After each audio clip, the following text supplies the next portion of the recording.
I just kept on staring and staring and staring, and then I just kind of got locked into that. Ryan Reynolds is now caught talking about staring at a stranger who was feeding their baby. Ryan Reynolds and Blake Lively once seemed like Hollywood's golden couple, charming, witty, and universally adored. But behind the scenes, a torrent of revelations is rattling that perfect image. Whispers of hypocrisy, lawsuits that stretch the limits of believability, and a series of public missteps have catapulted them into a scandal no one saw coming. And it sounds so bad given Blake's complaint now. I can't. If you think it's just another Hollywood spat, hold on. This story has layers that turn everything we thought we knew about the industry's most beloved duo on its head. Funny joke if you find it so sensitive when it happens to your wife. It's not funny, Ryan.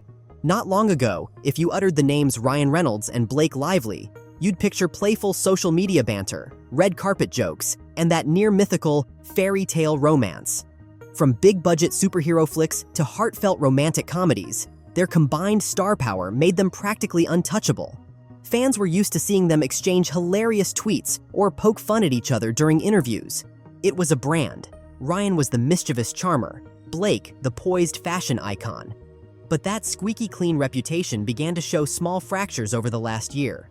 Rumblings about questionable jokes or behind-the-scenes tension barely broke into mainstream gossip. Everyone loved them too much to notice. Yet, those scattered rumors became impossible to ignore when new controversies emerged. Suddenly, the easygoing comedic persona many adored felt like a veneer. The industry started leaning in, wondering if the cracks were more serious than they seemed. And right when fans thought they knew everything about this dynamic duo, the unexpected happened. A wave of allegations. Nothing drastic at first, just whispers that Blake was upset about behavior on set. But the more these stories multiplied, the more people started questioning whether Hollywood's favorite couple was as perfect as they appeared. Burst in on me uninvited when I was breastfeeding my child. She says we should run lines together. The stage was set for a shock that would upend their carefully cultivated image, and the next chapter in their story would prove that not all is fair in love and stardom. But it would only get more complicated from here. The tipping point for many was a controversy that started off small and then erupted. It all came down to an on-set incident involving Blake Lively and her co-star Justin Baldoni. According to Blake, Baldoni intruded on her privacy while she was nursing her child, a violation that she claimed made her feel unsafe and humiliated. She framed it as part of a broader issue, men disregarding a woman's boundaries, even in the name of professional collaboration. Well, now they've produced the text messages, Baldoni and team, in this latest lawsuit against her, showing Justin being like, don't worry about any of that. We can shoot any scenes that require, exposure. Ryan Reynolds, ever the supportive husband in public, stood by her. He criticized Baldoni's behavior, both privately and in not-so-subtle ways during interviews. He laid down a moral line. No man should make a new mother feel uncomfortable when she's nursing. It sounded righteous and protective, until an older clip of Ryan surfaced, revealing he had once openly joked about staring at a breastfeeding stranger. In that clip, Ryan described an encounter in a hotel lobby where he locked eyes with a mother feeding her baby for far too long. I'm staring and staring and staring, and then I just kind of got locked into that like a time warp. He didn't know what face to make or how to react, so he just stared. And he laughed about it. The internet erupted, pointing out the double standard.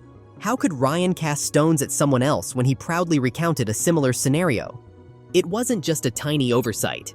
This contradiction struck at the heart of Blake's own accusations, which painted the act of breaching a woman's space while breastfeeding as a deeply offensive move. Blake Lively mad at James Heath for looking at her eyes directly at her while she was blank. Suddenly, their moral high ground started crumbling. Was it that eye contact is only harassment when someone else does it? Or did this expose a deeper hypocrisy within the Lively Reynolds brand? Critics questioned how severely Blake was reading into Baldoni's presence on set, especially since she had invited him to run lines. People asked, did she send mixed signals? Was Ryan turning a personal misunderstanding into a vendetta? The notion of eye contact turned into a public spectacle, a piece of comedic fodder that overshadowed any legitimate concerns about privacy. And in this chaos, the question everyone started asking was, if this upsets you now, why wasn't it an issue when Ryan openly admitted the same thing? Over was alleged fat shaming of Blake because I guess when she was shooting this movie, she was postpartum. But that was nowhere near the end of their troubles. The entire spectacle escalated into legal territory.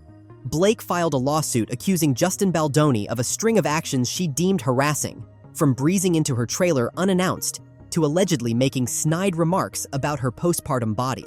Word spread like wildfire. Blake Lively was going all in, determined to hold someone accountable for disrespecting her during one of life's most vulnerable stages, motherhood. But then the narrative took a turn. Headlines popped up left and right, claiming that Blake had also accused another man, a producer, simply for looking at her while she was pumping. No lewd comments, no physical contact, just eye contact. Complain about he was there uncomfortably while she was pumping.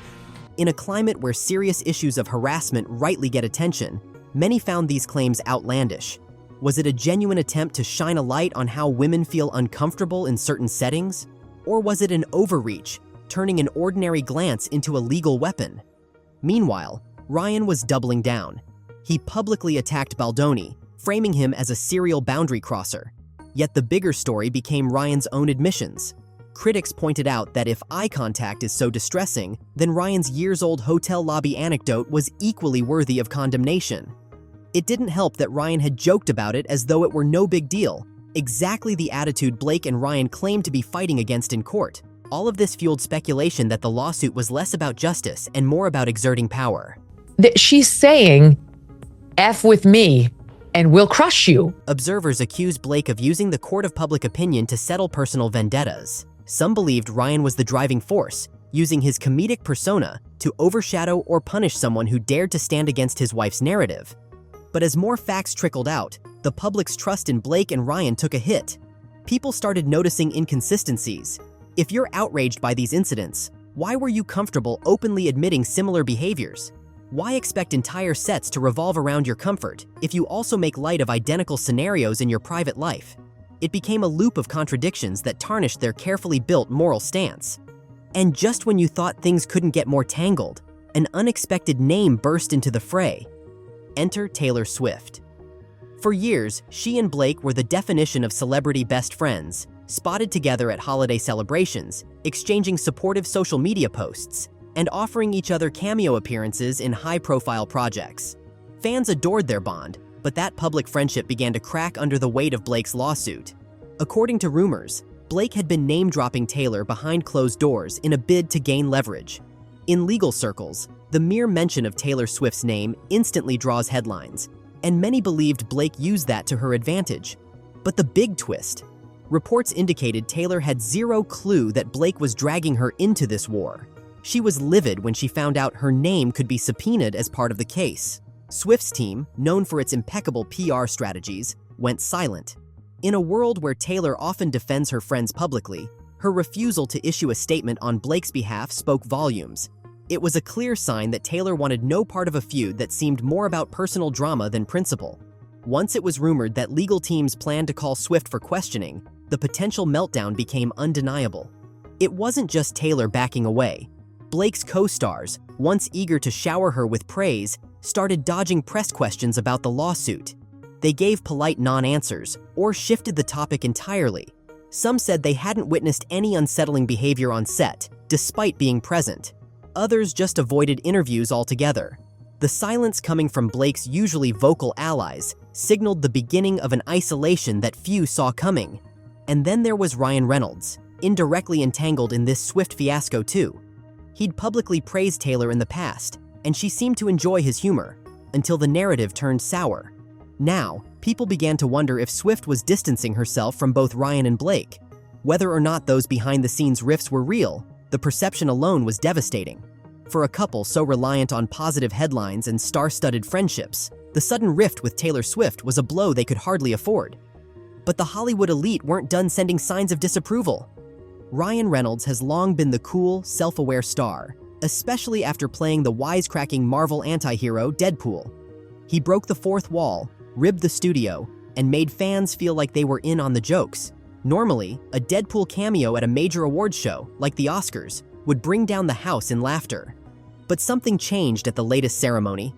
A dancing Deadpool made an appearance, presumably to jazz up the evening. Instead of the thunderous applause Ryan had come to expect, the room went cold. No cheers, no excitement, just a collective shrug. It was as if the industry had decided, all at once, that they were done buying what Ryan was selling. In an environment where a single standing ovation can carry an actor's reputation for years, this was a colossal gut punch. Overnight, the beloved, offbeat Ryan Reynolds routine felt stale. Internet commenters took note of the awkward tension, and so did advertisers. The once carefully cultivated brand of funny and relatable no longer seemed bulletproof. Then came another slight, arguably more worrisome. Aviation Gin, Ryan's pride and joy, was mysteriously left out of a Blake Lively film project.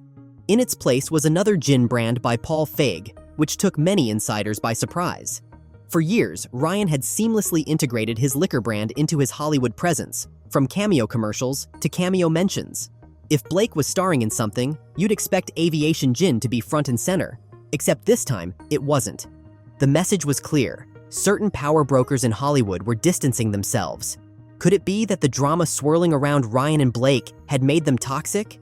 Deals that once seemed guaranteed were no longer certain. The shift in public support hinted that the industry sensed negative blowback if they continued to align with the couple. After all, Hollywood is a fickle place. Loyalty is fleeting when reputational risks soar. Still, none of this prepared people for the bizarre revelations that followed. One piece of gossip that truly blew the lid off Ryan Reynolds' nice guy image was the leaked text messages and insider accounts detailing his obsessive concern over Blake's latest film schedule. The project in question? It Ends With Us, directed by Justin Baldoni. Ryan was supposedly frantic over the idea of Blake being away from him for extended periods, especially alongside the very man she'd labeled problematic. Insiders claimed that Ryan sent Baldoni multiple messages begging him to rearrange the entire production schedule. The reason? Deadpool and Wolverine were locked in, and Ryan couldn't adjust his own commitments. Instead, he demanded that Baldoni shift his. The desperation ramped up to absurd levels when Ryan offered, according to rumored texts, to tattoo a private part of his anatomy if Baldoni would comply. Yes, you heard that right. A permanent ink job on one of the most sensitive areas imaginable, purely to ensure Blake wasn't filming too far from him for too long. That kind of behavior crosses into territory far beyond run-of-the-mill jealousy. It suggested a deep need to control and manage Blake's professional life, especially if it meant keeping her away from someone he distrusted. Some might call it devotion, but many saw it as an alarming red flag. If Ryan was acting this irrationally in private text messages, what level of control was he exercising away from the public eye? And it didn't stop at schedules. According to allegations, Ryan and Blake tried to strong-arm the production team into releasing a statement that pinned all negative publicity about It Ends With Us on Baldoni's crew. In the proposed statement, Blake was painted as a paragon of professionalism, someone who'd been wronged at every turn. But Baldoni's side refused to sign off, aware that it was little more than a PR ploy to manipulate the narrative. This was the moment the public began to question Ryan's entire comedic persona. Was he the carefree guy we see on talk shows? Or was that a meticulously crafted front to hide more unsettling tendencies? People who once found his offbeat jokes irresistible were now re-examining them in a new light, asking whether his humor was a tool to deflect accountability. Yet, that's just one crack in the veneer. The next part shows how deep this goes. As the evidence against Ryan and Blake piled up, from contradictory breastfeeding statements to alleged manipulations of film productions, public trust sank lower. Fans took to social media in droves, voicing confusion over how to reconcile their supportive husband-wife routine with these increasingly troubling stories. Was Blake's lawsuit a legitimate stand against harassment or a show of power? Was Ryan's outward charm hiding a streak of controlling, even hypocritical behavior? Supporters of the couple argued that this was all a smear campaign orchestrated by disgruntled parties. They pointed out that celebrity gossip can be exaggerated, that misunderstandings get blown out of proportion in the press. But those arguments felt thin once actual text snippets and insider testimonies began leaking. The conversation shifted from defending them to simply asking what on earth was going on. Industry insiders noticed too, big names who once happily posed alongside Ryan and Blake at events suddenly avoided direct association.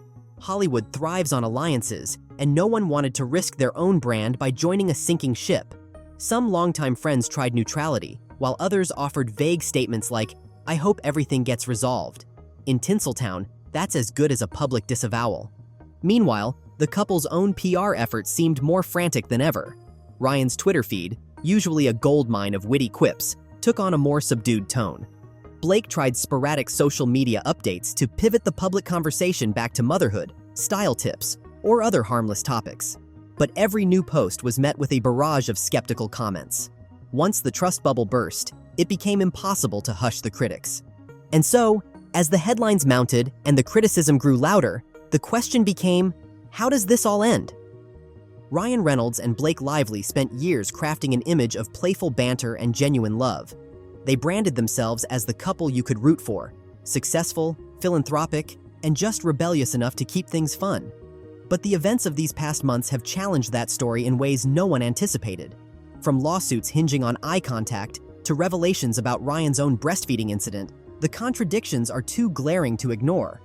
The biggest sting might be seeing former friends and allies distance themselves, suggesting that this is no mere tabloid exaggeration. Suddenly, the pair that once wielded so much Hollywood clout finds itself under a storm of scrutiny. The once perfect brand they honed is slipping, leaving them looking more isolated each passing day. Is this the beginning of a permanent downfall, or can they still salvage their legacy? Could there be explanations we haven't heard? Details that might vindicate them? At this point, the public's patience has worn thin. Viewers are left with a perplexing mess. Two individuals who preach respect and privacy, yet appear to break their own rules behind closed doors. Time will tell if Ryan and Blake can weather this scandal, or if Hollywood's once favorite sweethearts are destined to become cautionary tales about how quickly fortunes change when a carefully crafted narrative falls apart. After all, the industry is always watching, and fans seldom forget. Until more truths come to light, the final verdict remains up to you. Are they misunderstood victims of a cruel rumor mill? Or have we finally glimpsed the real Ryan Reynolds and Blake Lively behind the glitz and scripted smiles? Either way, one thing is certain: the story isn't over. It's just getting started.